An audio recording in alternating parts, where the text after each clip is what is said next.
Hola, ¿cómo están? Bienvenidos de vuelta. El día de hoy vamos a revisar el siguiente de los neurotransmisores, que son los cannabinoides. Vamos a dar una vista general porque el tema pues es inmenso, es muy vasto y se está desarrollando nueva información todos los días. Entonces solo vamos a ver como una probada en general de qué son los endocannabinoides y después nos podemos ir metiendo más en cosas más específicas. Y este es un tema muy padre pero muy controversial debido al tema de la marihuana, que es lo que contiene es cannabinoides. Entonces también voy a tocar un poquito de la farmacología, aunque ya después tenemos una clase especial de marihuana. Y bueno, espero les guste y le entiendan. Los cannabinoides son un tema muy interesante porque parecen violar muchos de los conceptos que nosotros tenemos acerca de las diferencias entre el cerebro y el resto del cuerpo y entre los diferentes mediadores y mensajeros que tenemos. Entonces hoy vamos a estudiarlo a rasgos generales y ya en otros videos nos iremos metiendo a más y más profundidad.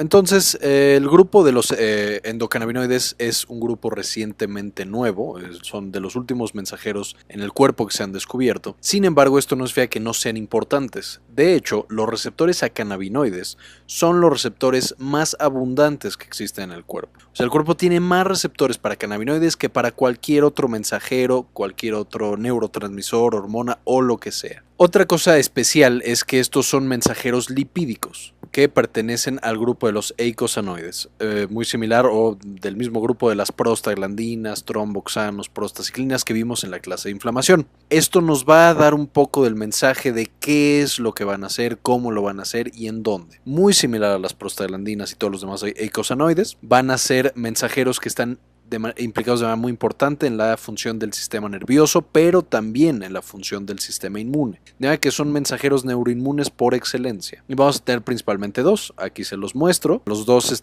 endocannabinoides más comunes, esta es la famosa anandamida y esta es la famosa araquidonilglicerol o 2-AG, 2-araquidonilglicerol. Y específicamente en el sistema nervioso, que es en lo que me voy a enfocar ahorita porque es clase de neurotransmisor, va a ser un neuromodulador. ¿Qué quiere decir esto? En realidad no tiene funciones él solito, digamos los endocannabinoides no hacen nada ellos solitos, que esto es también muy relativo porque sí tienen funciones, pero su principal función es modular la sinapsis de otros neurotransmisores. O sea, le van a decir a otros neurotransmisores y a otros grupos de neuronas y a otros grupos de otras cosas que trabajen más o, de manera más importante, que trabajen menos. Va a ser de las principales funciones. Y bueno, solo esta es la otra estructura química de la anandamida pero es exactamente lo mismo. O sea, esta figura y esta figura es la misma, la pongo porque esta es la que voy a usar más adelante para que vean que es la misma, porque es la más común, la que más aparece en los libros, pero no se vayan a espantar, es exactamente lo mismo. Entonces, en la familia de los endocannabinoides tenemos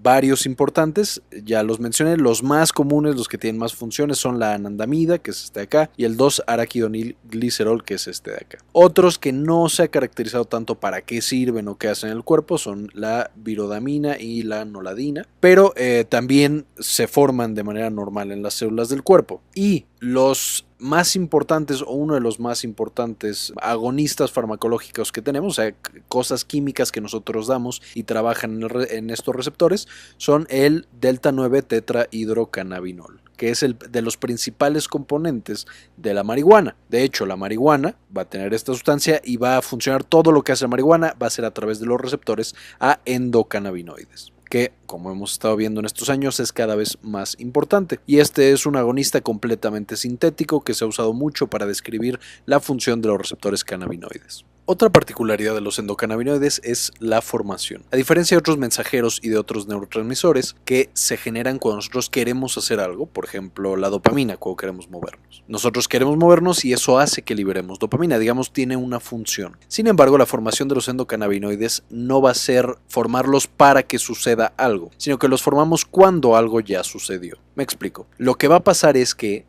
el primer paso para la formación de endocannabinoides es que esa célula o esa neurona ya se hayan activado. De manera que podemos entender que su función fisiológica es regular procesos que ya sucedieron. Es esto la famosa plasticidad neuronal y plasticidad de otros tipos de tejidos. O sea, una vez que ya se activó, lo que hacen los endocannabinoides es hacer que sea más fácil o más difícil volver a activarlo. Pero bueno, ahorita nos meteremos más en esos detalles. ¿Qué es lo que pasa? Nosotros activamos a nuestras células y la respuesta normal y lógica de la activación de las células, que ya hemos revisado, es que aumente el calcio o se despolarice o que se active una proteína sinasa. cada vez que nosotros le activamos de alguna manera alguna neurona con algún neurotransmisor o alguna hormona a algún otro tipo de célula. Estas son las respuestas que tienen las células activadas. Si no lo recuerdan, les sugiero fuertemente que vean la clase de comunicación celular. En esa es en la que revisamos todos estos puntos y les ayudaría a entender lo que vamos a ver un poco más adelante. Ahora, ya que tenemos el aumento de calcio intracelular y la despolarización o la activación de una proteína sinasa, el punto clave o el punto en el que se van a juntar para formar los endocannabinoides va a ser la activación de una enzima llamada fosfolipasa A2, que de nuevo ya vimos. Esta fosfolipasa A2 va a ir cortando toda la membrana lipídica y va a ir liberando un mediador llamado ácido araquidónico, que vimos mucho en la clase de inflamación. Este ácido araquidónico lo que va a ser el precursor, o sea, del que vamos a formar básicamente todos los eicosanoides, o sea, las prostaglandinas, los tromboxanos, los leucotrienos, etc. y también los endocannabinoides. Este ácido araquidónico va a tener dos posibles destinos. Si nosotros activamos a nuestra célula con algo que aumente el AMP cíclico, o sea, con algo que estuviera acoplado a una proteína GS, entonces vamos a tener una vía de señalización particular. Entonces la vía de GS o del AMP cíclico va a activar una enzima llamada la N-araquidonil transferasa, que va a agarrar el ácido araquidónico que ya liberamos y se lo va a pegar a otros grupos como la etanolamina, y después la fosfolipasa D va a cortar todo lo que formamos para tener por fin la anandamida, que es básicamente ácido araquidónico más este grupo amida que no tenía antes. Y ya vamos a tener el primero de nuestros mensajeros. Por otro lado, en un camino completamente diferente, si esa célula fue estimulada con un receptor que estuviera acoplado a una proteína GQ, que vamos a poner en azul para coincidir, entonces si acá activamos con una proteína GQ, lo que va a pasar es que vamos a activar otra vía completamente diferente que ya hablamos en comunicación celular. Esta va a ser la vía del diacilglicerol y el inositol trifosfato. Recuerden, esta vía siempre hace que el calcio intracelular aumente y ese va a ser el prerequisito para la formación de este segundo endocannabinoide. Entonces, en la vía que ya hemos descrito está la fosfolipasa C y otra enzima llamada diacilglicerol lipasa, que también es dependiente de calcio como esta otra, y lo que van a hacer estas dos es que toman el ácido araquidónico y le van a pegar un grupo glicerol, de manera que este mediador se llama 2-araquidonilglicerol. ¿Cuál va a ser lo importante de esto? ¿Cuál es lo importante? Que tengamos dos mediadores completamente diferentes y dos vías de señalización diferentes e independientes. Básicamente, por la farmacología, que vamos a ver un poquito más adelante, el 2-araquidonilglicerol va a ser el principal encargado de la regulación de las neuronas. Todo lo que sea neurona va a ser principalmente responsabilidad del 2-araquidonilglicerol, mientras que la anandamida también es muy importante, pero su principal función va a ser en el sistema inmune y en la comunicación neuroinmune, además de glándulas y además de tejido reproductivo. Entonces, la anandamida, digamos, es menos específica de las neuronas. Ahora, no quiero que me malinterpreten, ambas trabajan en el sistema nervioso central, ambas tienen importantes funciones en las neuronas como en el resto del cuerpo. Simplemente la anandamida es menos específica de cerebro y sistema nervioso, mientras que el 2-araquidonilglicerol es más específico, pero comparten muchas de las funciones. Ahora, ¿cómo se van a eliminar? Una vez que ya tenemos a la anandamida, pues como teníamos el ácido araquidónico y le pegamos un grupo amida, vamos a usar una hidrolasa de la amida de ácidos grasos, FAAH en inglés. Y esto va a agarrar el ácido araquidónico, le va a cortar el grupo amida y ya tenemos grupo amida y ácido araquidónico otra vez para que este sea reutilizado, porque este es altamente importante, no podemos estarlo desperdiciando. Mientras que si lo que tenemos es el 2-araquidonilglicerol, simplemente le vamos a quitar el grupo glicerol a través de la monoacilglicerol lipasa y otra vez tenemos el grupo radical, que es el glicerol, y el ácido araquidónico por otra parte. Y esto puede generar varios ciclos de creación y destrucción de estos mismos endocannabinoides. Ahora, por su naturaleza lipofílica, esto también hace que sean muy diferentes a los neurotransmisores clásicos que ya habíamos visto. Vimos especialmente en dopamina o en serotonina que tú podías consumir una gran cantidad de aminoácidos precursores. Por ejemplo, tú consumes mucho triptofano y eso genera serotonina en el cerebro. Pero el hecho de que yo coma triptofano no asegura que ese triptofano llegue al cerebro y se convierta convierte en serotonina. De manera que lo que yo como no tiene una relación directa con lo que produce mi cerebro. Sin embargo, al ser los endocannabinoides mensajeros liposolubles, lipofílicos, van a tener de nuevo propiedades químicas diferentes. Y esto hace que cuando nosotros consumimos los precursores, que son básicamente ácidos grasos poliinsaturados, estos sí van a poder aumentar la cantidad de endocannabinoides que nosotros tenemos en el cuerpo. ¿Cuáles son estos precursores famosos? Pues es el ácido linoleico, omega 6, esto es porque tiene un doble enlace en el sexto carbono, aunque también hay omega 3 que tiene el doble enlace en el tercer carbono. Y todos estos que nos están anunciando todo el tiempo en el aceite y en todo esto que está enriquecido con omega 6 y omega 3, básicamente son estos ácidos grasos poliinsaturados, el eicosapentaenoico y el docosahexaenoico, muy famosos. ¿Qué es lo que está pasando cuando nosotros consumimos estos ácidos grasos poliinsaturados? Nos lo comemos, los absorbemos y eso se transforma en el cuerpo en todas estas sustancias llamadas eicosanoides. De manera que en general los ácidos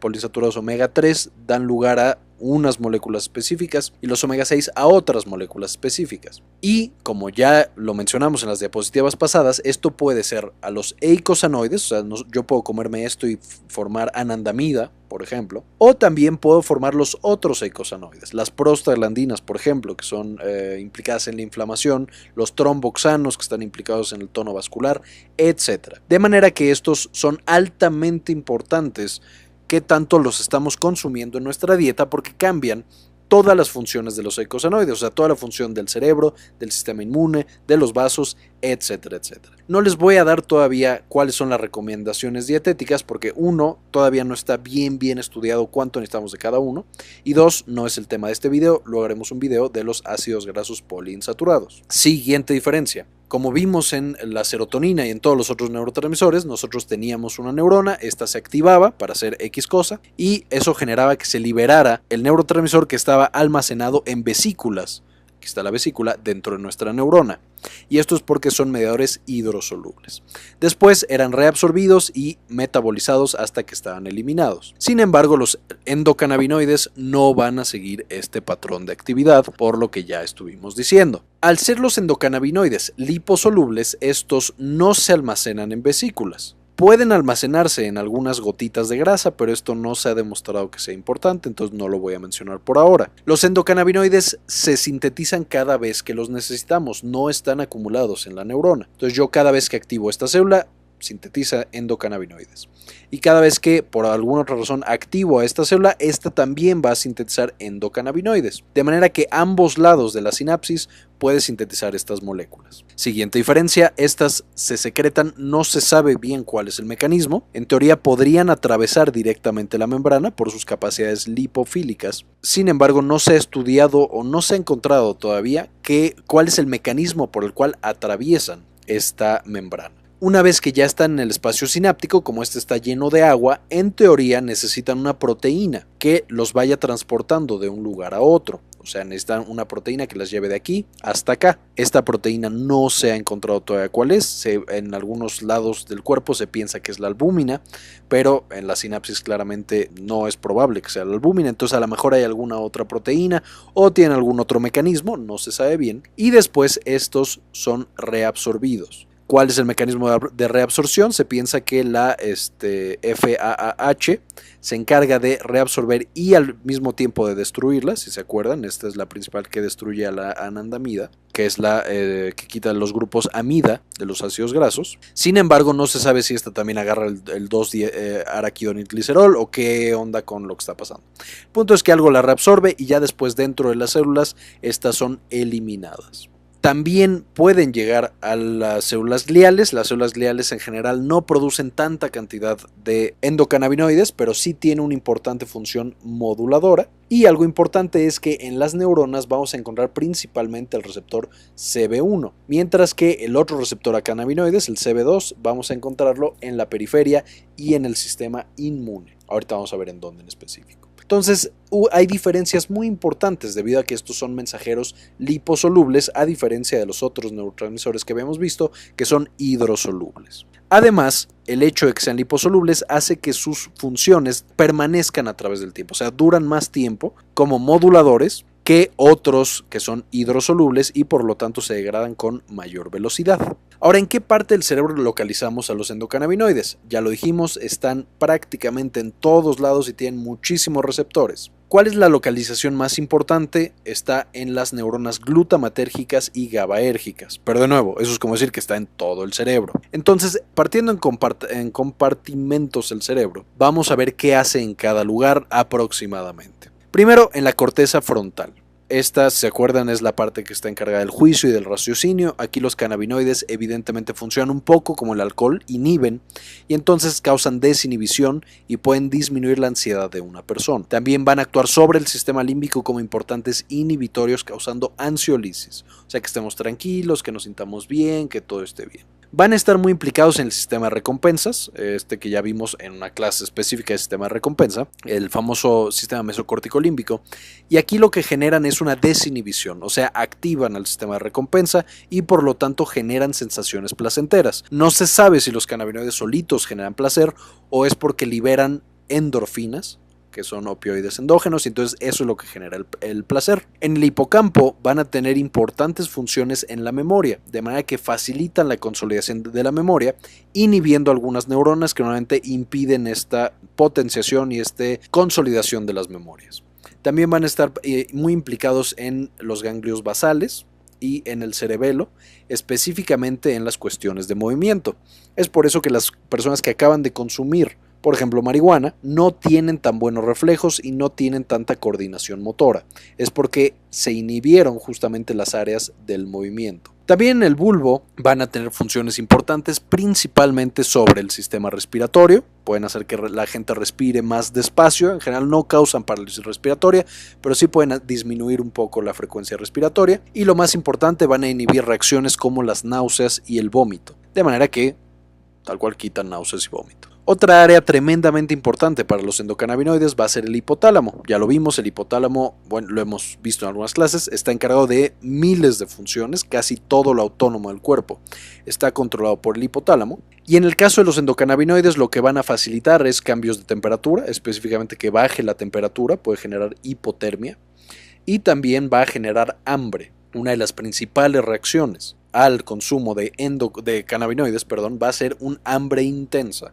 De hecho, aparece en las películas, aparece en todos lados.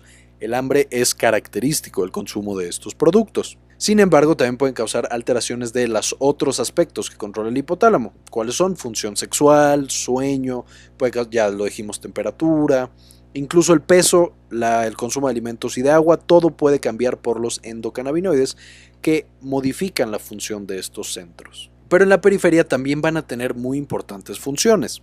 Una de las más estudiadas es en el endotelio. Cuando nosotros administramos cannabinoides, aquí recuerden todo lo anterior que era cerebro, era principalmente el receptor CB1, este va a ser el receptor CB2, el de todos estos tejidos, y aquí lo que va a hacer es que va a inhibir la función de los vasos generando que se dilaten, o sea que aumenten la luz, que aumente el flujo de sangre, mejoran en teoría la perfusión, pero lo más importante es que disminuyen la presión arterial, de manera que son hipotensores importantes. En el testículo también hay una gran cantidad de receptores cannabinoides, también en tejido femenino, digamos, en ovarios y en útero, pero testículos es impresionante la cantidad de endocannabinoides que hay, de receptores, de manera que no sabemos qué hace, pero tiene que ser muy importante. Se cree que está implicado en la diferenciación de los espermatozoides y que una persona tenga espermatozoides sanos y en adecuado número. Sin embargo, le repito, no se ha estudiado tanto, no estamos tan seguros de cuál es la función y qué tan importantes son en el testículo. Y en todo el sistema inmune, este es el vaso,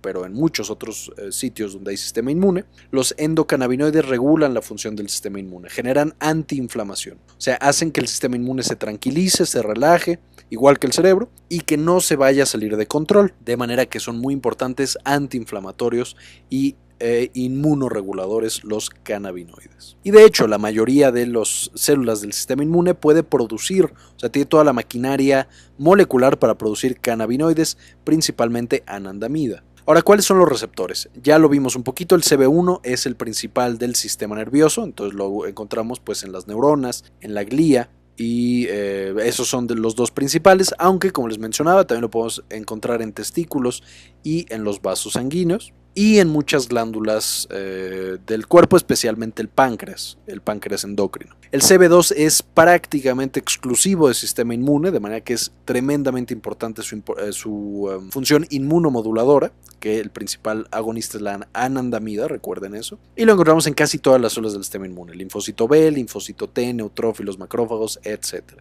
Y tenemos un tercer tipo, que este también es activado por los cannabinoides endógenos, principalmente por la anandamida, aunque también por el 2-araquidonilglicerol, y son los receptores TRPV1, que, como recordarán también de la clase de inflamación y dolor, el TRPV1 está muy implicado en el dolor inflamatorio y el dolor quemante, el dolor por temperaturas elevadas. De manera que los cannabinoides pueden modular la actividad de este receptor, pueden hacer que trabaje más o que trabaje menos. Ahora, ¿cuál es la función que tienen estos endocannabinoides en la fisiología normal? Ya lo dijimos, son principalmente activados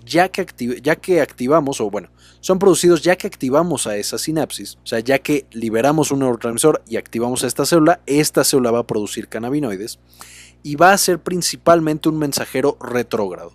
¿Qué significa? Si mi neurotransmisor vino de acá para acá, entonces mi cannabinoide va a ir de acá para acá. O sea, va a ir en sentido inverso a el neurotransmisor, generando una señal muy similar a la que tenían los receptores para retroalimentación negativa. O sea, yo activo a mis endocannabinoides, estos activan al receptor CB1 presináptico y esto va a generar una inhibición de esta neurona. O sea, ahora quiero que esta neurona trabaje menos. De manera que deja apagada mi sinapsis por un tiempo, dándole tiempo a este sistema neuronal a acoplarse y a que llegue el siguiente mensaje sin estarse sobrelapando. Va a tener también una función autócrina, o sea, esta misma célula ya activada va a generar endocannabinoides y va a activar sus propios receptores endocannabinoides, ya sea el CB1 o el TRPV1, modificando también su función, de nuevo en general inhibiendo, aunque aquí también puede excitar principalmente por la activación del receptor TRPV1. Y por último vamos a trabajar no solo sobre la primera neurona, no solo sobre la misma neurona, sino también sobre la glía. ¿De qué manera?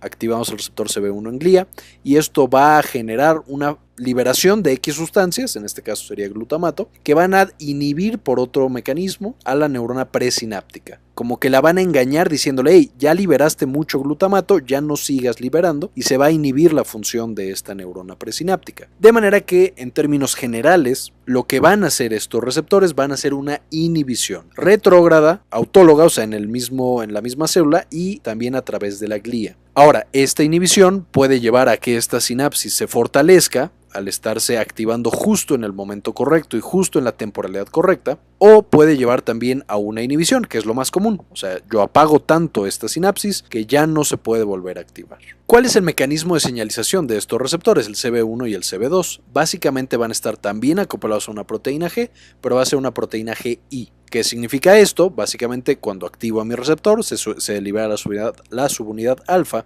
y esto va a inhibir a una enzima llamada adenilato ciclasa, la cual ya no va a poder tomar ATP y convertirlo en AMP cíclico, que es uno de los principales marcadores de actividad de la célula, pero además voy a inhibir las corrientes de calcio y voy a abrir canales o voy a activar corrientes de potasio para que mi célula quede hiperpolarizada, o sea, ya no pueda reaccionar ni tener excitabilidad eléctrica, como vimos en la clase de potencial de acción, y tampoco vamos a poder aumentar este importante segundo mensajero que es el calcio, de manera que va a quedar completamente inhibida esta neurona o esta célula inmune en este caso. Y no olvidemos el receptor TRPV1. Este receptor TRPV1 no me voy a meter porque lo vamos a ver más bien cuando revisemos otras cosas de inmuno. Es un receptor acoplado a canal iónico, o sea, cuando yo lo activo, deja que entre directamente sodio y calcio activando a esa célula, ya que esto podría parecer opuesto. Y ahora, ¿cuál es este mecanismo de plasticidad que les estaba explicando un poco más adelante? Ya lo expliqué un poco, solo lo voy a volver a mencionar. Yo activo a mi célula a través de una proteína acoplada a proteína G.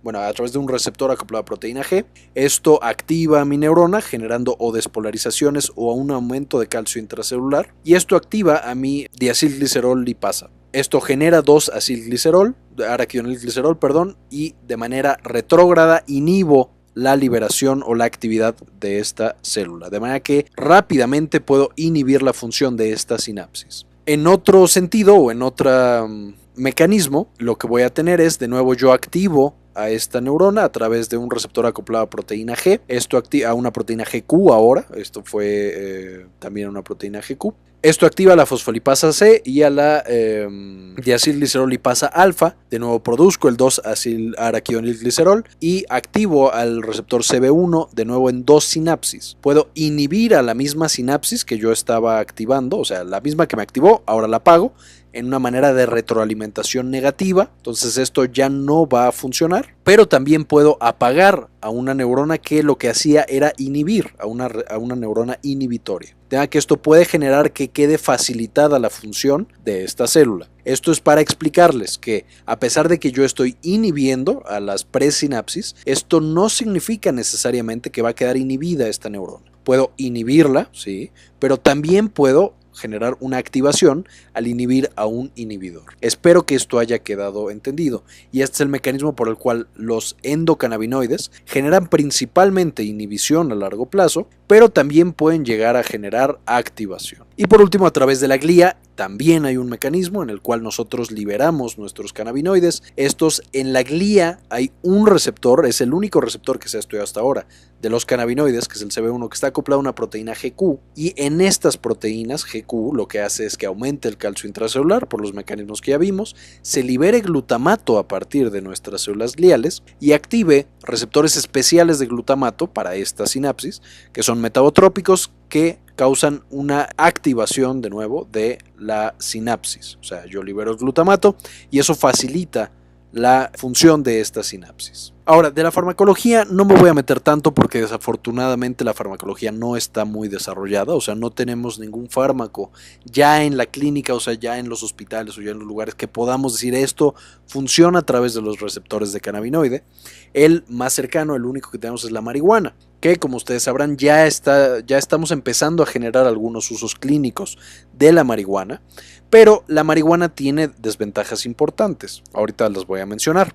Básicamente, ¿qué hace la marihuana? Pues llega y activa el receptor CB1 y el receptor CB2, o sea, activa todo el sistema nervioso central y activa, o más bien inhibe casi todo el sistema nervioso central e inhibe casi todo el sistema inmune, lo cual puede ser bueno o puede ser malo. ¿Para qué se puede dar la marihuana? ¿Para qué se ha estudiado? A pesar de que no hay indicaciones todavía para la marihuana, pues al inhibir el sistema nervioso central generamos ansiolisis, o sea que al paciente se le quita la ansiedad, que mejore la depresión por inhibición de la corteza prefrontal, entonces el paciente se siente eufórico como una dosis baja de alcohol, quita la anorexia porque da muchísima hambre, entonces en los pacientes que reciben quimioterapia o que tienen algún otro problema serio se los puedes dar y empiezan a comer, quita las náuseas, puede disminuir el dolor, disminuye la espasticidad, similar a lo que hacían los GABAérgicos y las benzodiazepinas, y es muy importante para tratar la hipertensión. O sea, tú lo das y baja la presión arterial.